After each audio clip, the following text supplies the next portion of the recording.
ওৰাঙত অবৰো সুৰক্ষা সমিতিৰ সংবাদমেল বিটিআৰত অজনজাতীয় গাঁও অন্তৰ্ভুক্ত হোৱাক লৈ প্ৰতিক্ৰিয়া যিখন গাঁৱত জনজাতীয় লোকৰ সংখ্যা শূন্য তেনে গাঁও কি কাৰণত বিটিআৰত অন্তৰ্ভুক্ত হ'ল তাক লৈ প্ৰশ্ন অবৰো সুৰক্ষা সমিতিৰ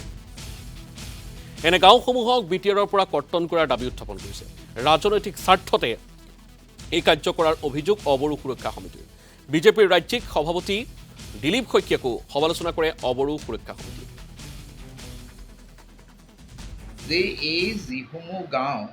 আজি ৰৌতা সমষ্টি ৫ নে ৬খন সমষ্টিত অন্তৰ্ভুক্ত কৰাৰ ইতিমধ্যেই নটিফিকেশ্যন জাৰি কৰিছে এই গাঁওসমূহৰ পৰিভ্ৰমণ কৰি দুটা কথা স্পষ্ট হৈছে যে এইটো বিজেপি চৰকাৰৰ এটা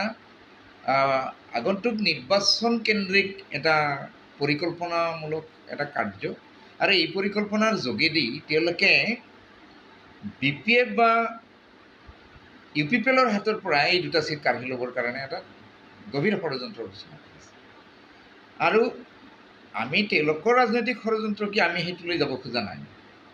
ৰাজনৈতিক দলসমূহে ৰাজনৈতিক ষড়যন্ত্ৰ কৰিব সেইটো ৰাজনৈতিক দলসমূহৰ কথা কিন্তু অবৰো সুৰক্ষা সমিতিৰ স্পষ্ট বক্তব্যটো হৈছে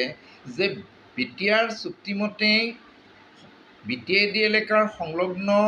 ৫০%তকৈ অধিক জনজাতি বসতিপূৰ্ণ গাঁওসমূহ অন্তৰ্ভুক্তিকৰণৰ এটা দফা আছে সেই দফাটো পূৰণ কৰক কিন্তু সেই দফাটো পূৰণ কৰিবলৈ গৈ